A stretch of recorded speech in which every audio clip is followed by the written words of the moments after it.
Selamat bertemu dengan saya di pembelajaran seni budaya.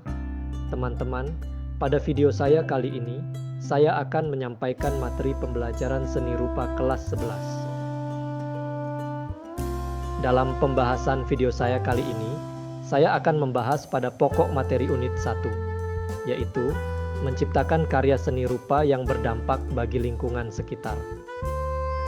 Apakah yang dimaksud dengan menciptakan karya seni rupa yang berdampak bagi lingkungan sekitar? Sebelum kita membahas tentang masalah itu, marilah kita mulai dari awal tentang pengertian seni rupa dan lingkungan. Apakah yang dimaksud dengan seni rupa dan lingkungan? Seni rupa adalah bentuk ekspresi kreatif melalui medium visual yang mencakup lukisan, karya seni patung, karya seni instalasi, dan lainnya. Sedangkan seni yang berdampak bagi lingkungan adalah seni yang secara langsung atau tidak langsung mempengaruhi, meningkatkan kesadaran, atau mendorong tindakan positif terhadap isu-isu lingkungan. Dalam pembelajaran di unit 1 ini, tujuan pembelajaran yang ingin dicapai bagi siswa adalah siswa mampu memahami konsep seni rupa yang berdampak positif terhadap lingkungan, menciptakan karya seni dengan menggunakan bahan-bahan ramah lingkungan, dan mempromosikan kesadaran lingkungan melalui seni. Sedangkan apa yang dimaksud dengan menciptakan karya seni rupa yang berdampak bagi lingkungan sekitar?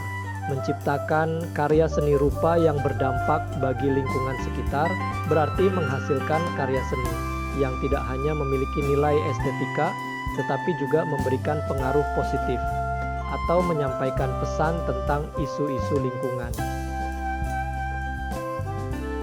Bagaimana untuk mencapai cara ini dalam konteks pembelajaran seni rupa? Yang pertama adalah menggunakan bahan ramah lingkungan. Di sini artinya adalah memilih bahan-bahan yang dapat didaur ulang berkelanjutan atau tidak merusak lingkungan dalam proses pembuatan seni.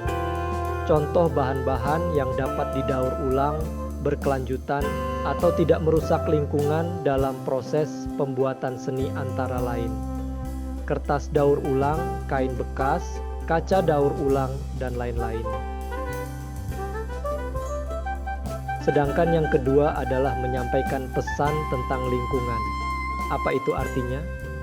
Menyampaikan pesan tentang lingkungan adalah membuat karya seni yang menyoroti isu-isu lingkungan seperti perubahan iklim, polusi, deforestasi, dan konservasi alam. Seni dapat menjadi alat edukasi yang kuat untuk meningkatkan kesadaran publik tentang pentingnya menjaga lingkungan.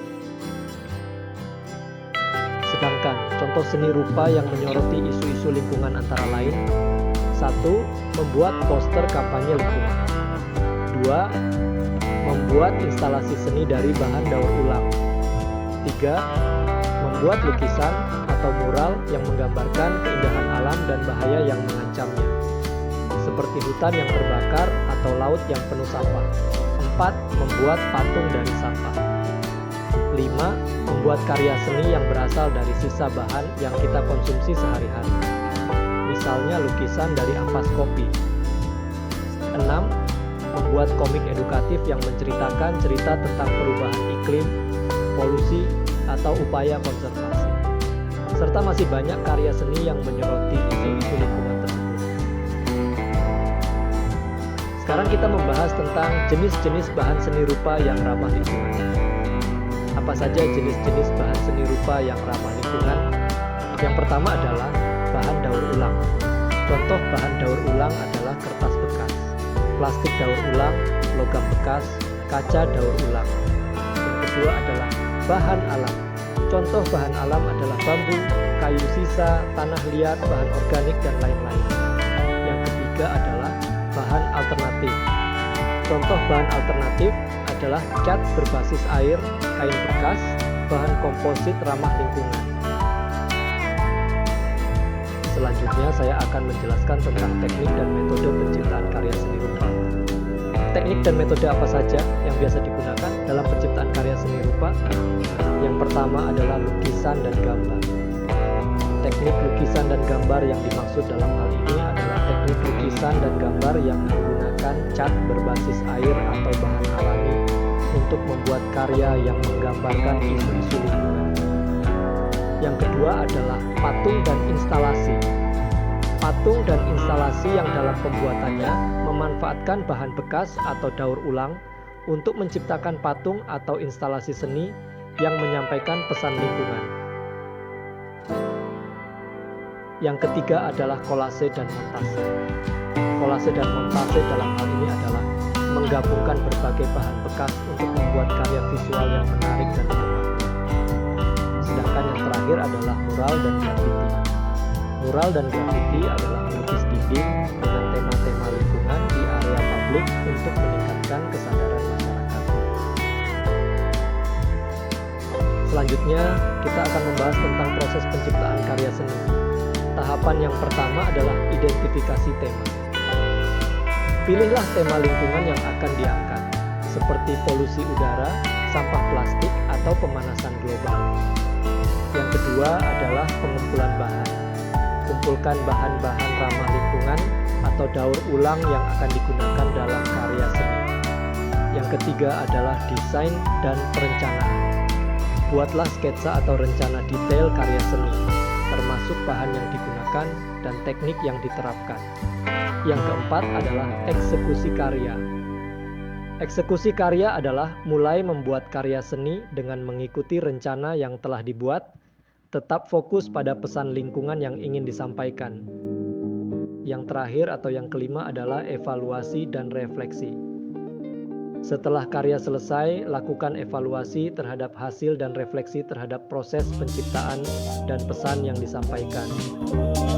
Setelah kalian memahami tentang isi materi yang barusan saya jelaskan tadi, maka kita lihat beberapa studi kasus dan inspirasi yang nantinya bisa menjadikan kalian memudahkan dalam membuat sebuah karya seni yang berdampak bagi lingkungan sekitar. Ini adalah salah satu karya dari seorang seniman yang bernama Vic Muniz. Pada awalnya, Muniz menciptakan karya instalasi dan lukisannya menggunakan material seperti gula, selai kacang, dan sampah. Ia kemudian mengambil gambar potongan karyanya hingga menjadi sebuah karya seni yang utuh.